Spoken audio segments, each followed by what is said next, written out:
Oseo. Oseo. Cherokee greeting, wave the great feather. We'll start off with some little announcements from Indian country. This first one here is titled, California Redwood Forest Return to Native American Council. The descendants of Native Americans on the northern coast are reclaiming some of their heritage that includes the ancient redwoods that have stood since their ancestors walked the land. A group of 10 nations that have inhabited the area for thousands of years will be responsible for protecting this land that's being called Fish Run Place. Priscilla Hunter, who is of the Coyote Valley Band of Pomo people, is chair of this council, the Sikyun Council. Her people were removed or forced to flee when the forest was being stripped for timber. She said it's a real blessing. It's like a healing for our ancestors. I know our ancestors are happy. This was given to us to protect. This land transfer marks a step in the growing land back movement to return indigenous homelands to the ancestors of those who have lived here for thousands of years before the Europeans arrived. So, celebrate. Here's a little article that was in a week ago, Sunday Tribune paper. It has a photograph here of this man, Michael Mikelich of the Campo Kumeyaay people, Kumeyaay Nation here. And he's a teacher at the San Diego State. And this is some of the things that he's saying that I'm quoting here. He says, you know, we stand upon a land that carries the footsteps of millennia of Kumeyaay people. They are a people whose traditional lifeways intertwine with a worldview of earth and sky as a community of living beings. This land is part of a relationship that has nourished and perfected and embraced the Kumeyaay people to the present day. It's part of a worldview that was founded in the harmony of cycles of the sky and balances in the forces of life. For the Kumeyaay, red and black, meaning these two colors, represent the balance of those forces that provide for harmony within our bodies, as well as the world around us. As students and faculty and alumni of the San Diego State University, we acknowledge this legacy from the Kumeyaay. We promote this balance in life as we pursue our goals of knowledge and understanding. We find inspiration in Kumeyaay spirit to open our minds and hearts. It is the legacy of the red and black. It is the land of the Kumeyaay. My heart is good. That's a good way to start. Eventually here I'm going to be speaking with the Kumeyaay, the Kumeyaay de Kauia subject, but pretty much it says the same thing as the Kumeyaay. Next thing we're going to be talking about is this is the beginning of March, and this is Women's Herstory Month. So I'm very happy to introduce, somebody that's going to be, the chief for that, here, up here. This is Deb Holland, our first Native American woman Secretary of the Interior. And she is really doing some good, getting some of our land back and doing some investigating on some unfortunate things that happened with the church schools. So she's the first person there that we honor. You see that I always have her portrait up here in my house, and this is how I have it. The next person we want to honor here, we're really happy about this. So this is the woman who is the President Biden's nominee for the Supreme Court, Ketanji Brown Jackson. And I really, really like how she looks. I like her face and her smile. She really makes me feel good just seeing her. So these two women, you know, are really, you know, the heads of our Women's Herstory Month. And so just before that, I have two little pieces here. This is from Indigenous Women's Poetry Book. And this one, woman, and this is written by Christos, and she is my nominee, and she comes from the wild rice people. And she is a lesbian. She has no children. She's grateful to be alive. She's still fighting, still loving, and continually changing. And she lives on an island in Washington State. This is what she writes. Woman, woman, will you come with me, moving through the river of soft lake beds? Come, gathering rice with sticks, will you go with me down the long waters, smoothly shaking life into our journey? Will you bring this gift with me? We will ask my brother to dance on it until the wilderness sings. Thank you, Christos.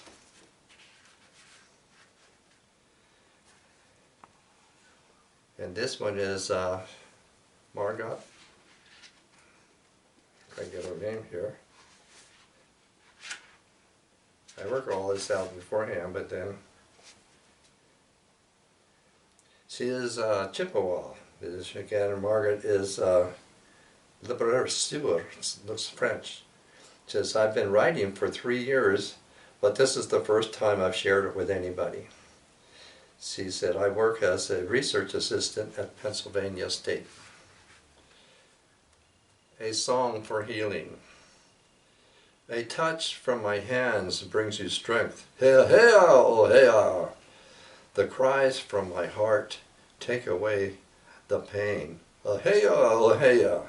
Now you will get better, stronger. Yo. Oh.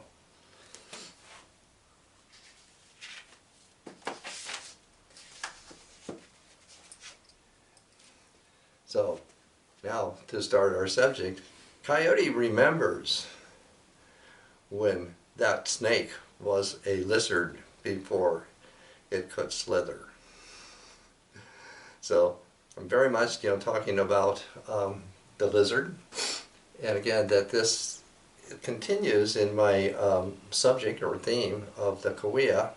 The Kauai are a cultural nation that have inhabited the Anza Borrego Desert up to 29 Palms and Palm Springs, Agua Caliente, for we know now for at least 8,000 years, like that. And that is a cultural nationality. Kauai is the American name for them, and it's easy to use. It's a nice sounding name. I think it has stemmed from a name by the Chemehuevi people to the east of the Kauai, meaning something like the different people. So we often have names in the world for nations that's been named by their neighbors or somebody else. So it's a wellspring. In Turtle Island in Native America, these people are a wellspring. What goes with it is that in the Anza Borrego there is an earthquake fault that runs, right through it, from south to north like that. And it's called the Coyote Fault. And that's been very much a part of what has informed the environment of this culture, very, very much so. And the lizard is definitely indigenous to this place. There's been other lizards who originated there, they have moved to other places because of the changes in the climate.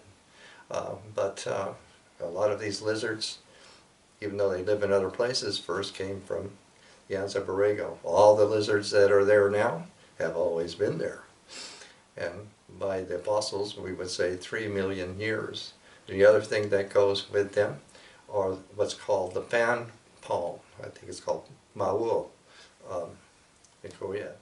And so that's, definitely a part of this, because the fan palm, the lizard, and the springs, especially the hot springs, are all occurring because of this Coyote fault that runs through that land. First, I'm going to introduce here this character here. This character I have here as Mukat. Mukat is one of the creator pair. Now this pair was hatched from the white spider eggs. And the first one to come out, so they're kind of like twins, but the first one was Mukat. The other one is Coyote, but Mukat is the one who remained above the ground. So he's a little older, and so he really sets, the basis for the Korea culture. And I have him, sitting here. This is a basket that's made from tule, and Siich is the name for it, because the medicine bundle, the original medicine bundle for these people was made from the tule. And so along with that, I have this as his staff today. This is a cattail, a real one. This is a cattail. It's called, Miish is the name for it, and it rhymes with Miwish, meaning newly arrived, and that's what we're going to see with him. The inspiration for my using this figure for Mukat has really been inspired by a dream of Mukat, and I instantly knew that this was the right figure for Mukat. We'll go up here to my painting. This is my centerpiece.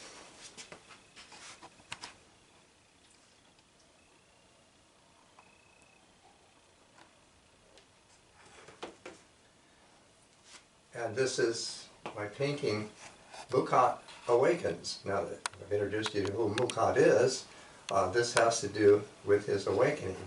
Now, if you've ever seen little kittens who have just been born, they're there, but their eyes are not open yet.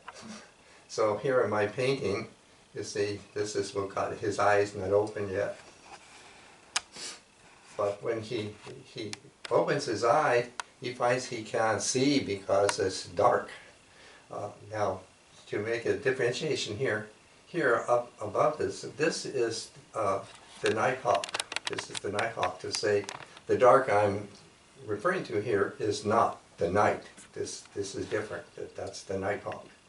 So here, even though he's born, he's saying, I can't see, it's dark. And here what's going to happen, this is the tear that runs from his eye. The tear runs from his eye. When he's saying that it's dark, the dark is in him.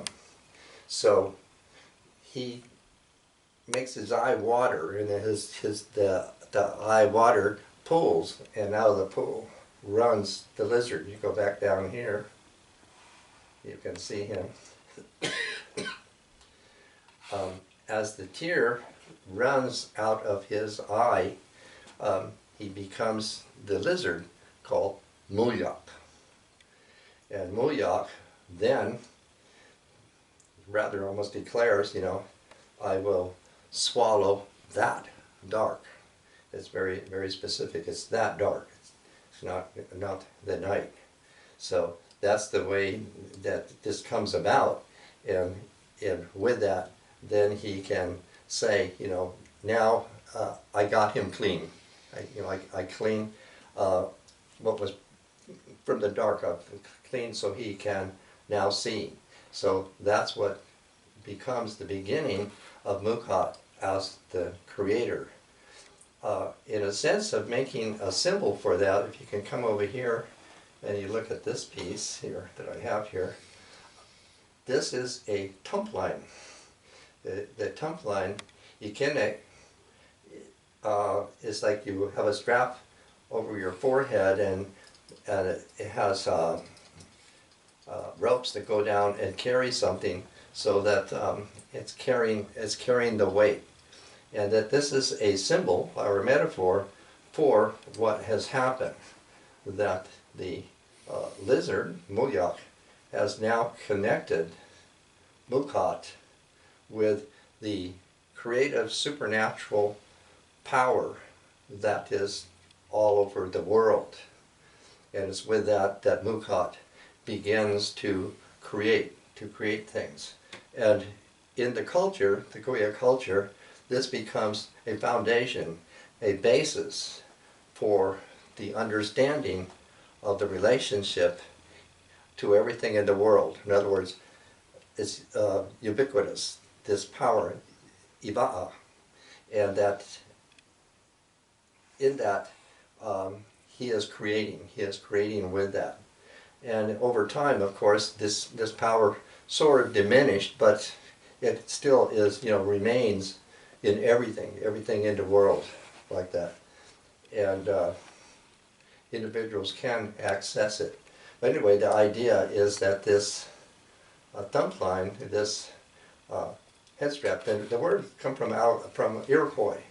Iroquois is what we're talking about for this. So it bears the weight, and that weight then creates the weight of responsibility in this creation there. So we have the Mukat there, and other lizards I have here. Of course, this piece I had looked at last week. This is from Mexico. That is a sorcerer or wizard or somebody like that with the lizard coming out of him, whereas here in Mukat, the lizard is coming from his eye.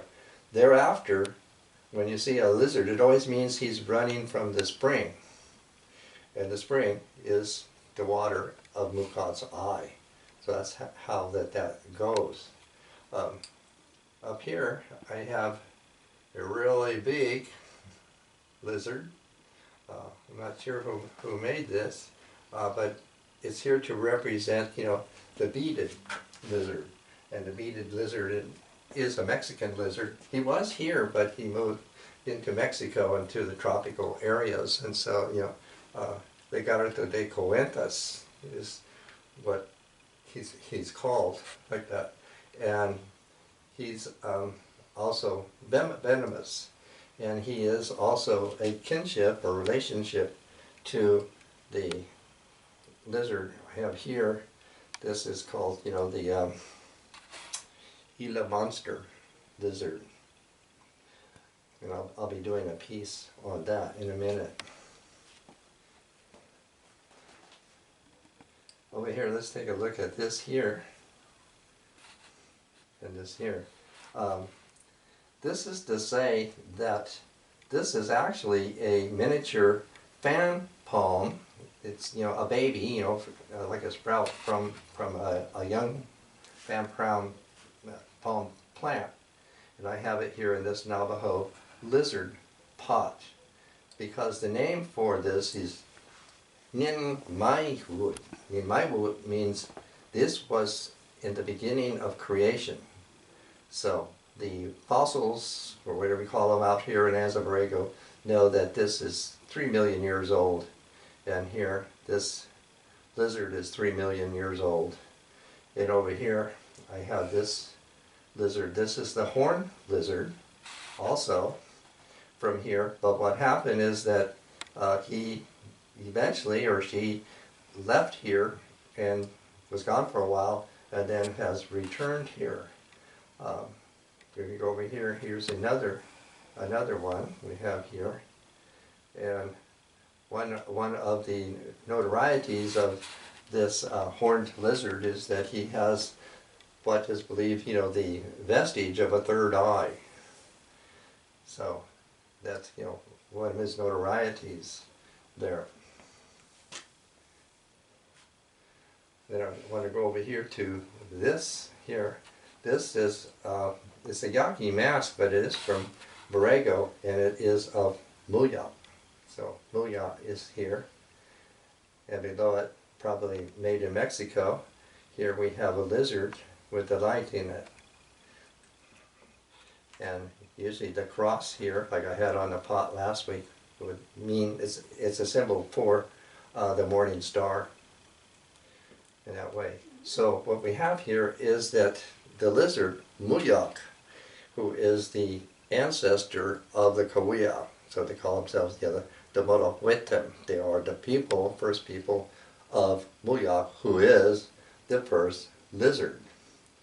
And once that he has come into being and has gotten Mukat cleared up, this over here, if you go over here, this is Mukat's cane, his walking stick, and I put here this lizard. That's where he hangs out. He hangs out in Mukat's walking cane. We have it here like that.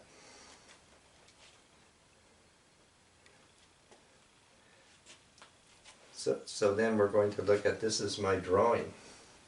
This is my drawing. And this drawing is actually, the Mudo Nikwak, that's what I'm trying to say. She is lizard woman. She is lizard woman. And she is what is in every woman on earth. She's in every woman on earth. So she is that lizard, and these are her attributes. Her tongue, sticking out her tongue here, because the word for that, nenge, means to hide. So something is hidden. But here, she's sticking her tongue out to say, I have a secret. So I'm trying to say all this, for this spirit in every woman. And here, her crown, here, her crest like that, is to say that she enlightens, that she is enlightened. And here she has laid out here across these rocks in a way to say, in the language Tibeli, that she is clear. So all of this is to say, that she is the enlightenment of woman. So that's what she could say. I have a secret. My secret is I am enlightening, and that is definitely she as the lizard, as perhaps Muyak is definitely the enlightener of Mukat. So all that is what begins the creation here.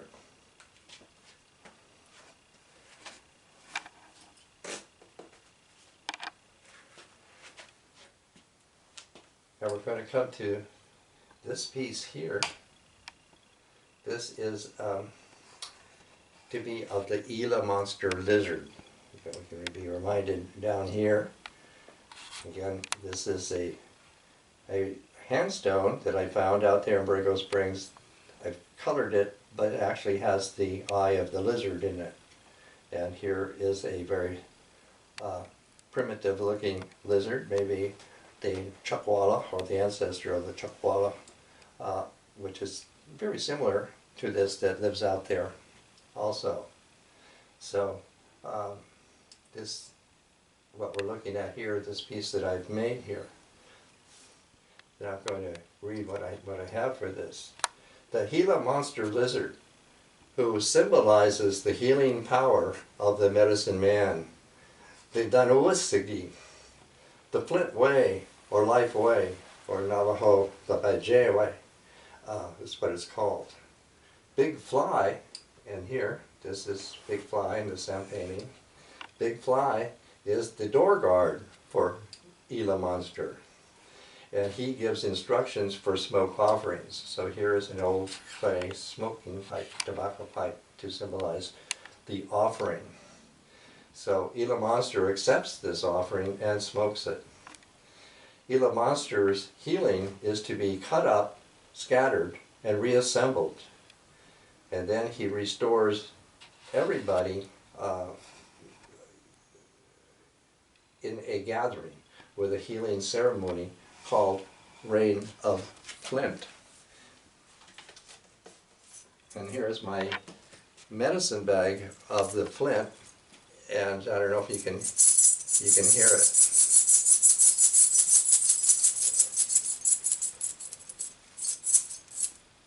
Now the Hatali, whenever he has an occasion where in the chantways the flints come in, usually has a basket with these flints, and he dives his hand in the basket so it makes that kind of sound, you know, I don't know what you'd call it, dull broken glass or something. Anyway, that's the rain of flint.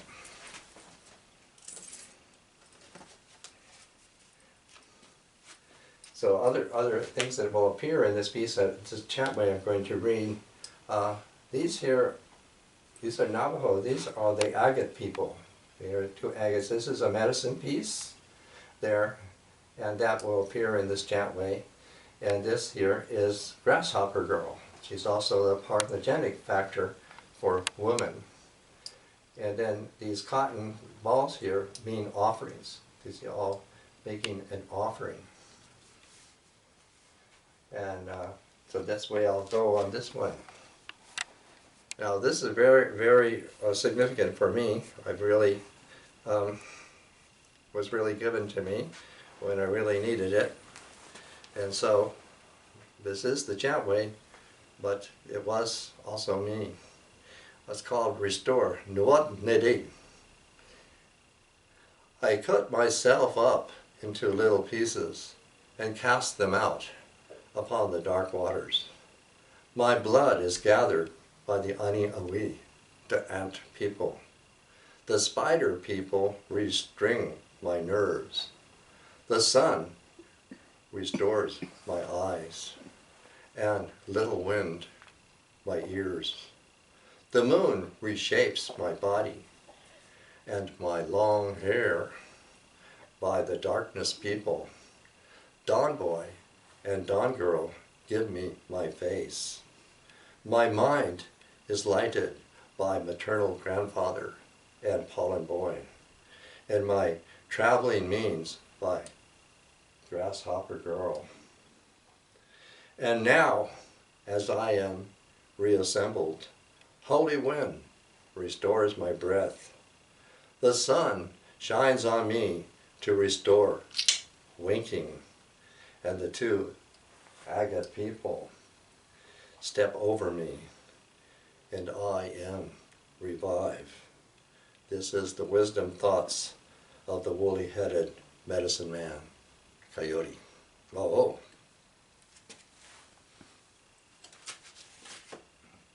One other thing here, I have this image up here. A photograph. This was found by Deb Sutherland, a teacher friend in Nevada, who found this painted on a rock or in a cave, and she sent me a photo of it, and I have replicated it exactly. And exactly who or what it might be would suggest that it looks to me to be something we would call a shaman, or a shaman's helper, because he's holding this unique staff here. So that seemed to me to go with all my theme here. I started out with this theme, you know, the shaman's lizard is what inspired all of this. Now one other thing that we have here, this is now the latest printing of our book, A Journey Through the Seasons with Coyote Talks. And is edited by Claudia Folklock, and it's been printed or designed by Tim Britton. And also here on the facing title page is if you want to see any of the talks that I've done over the time, years, here's the way to get that on YouTube. Otherwise, it's Tim Britton on YouTube, like that. And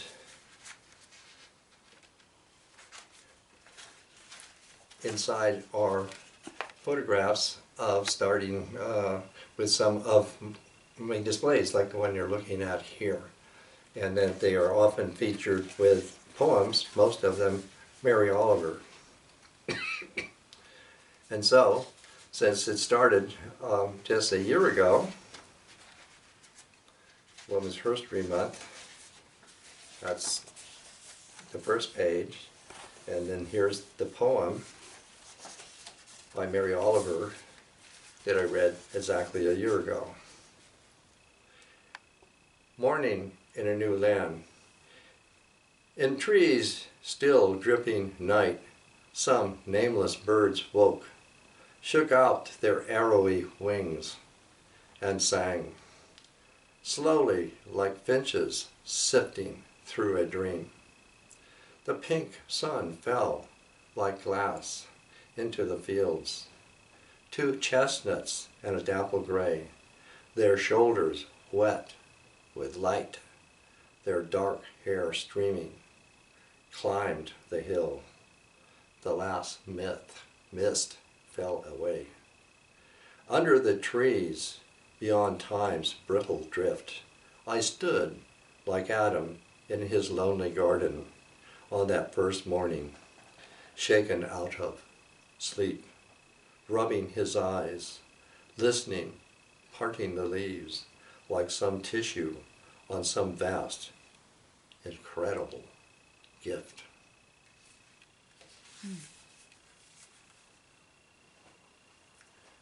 Thank you.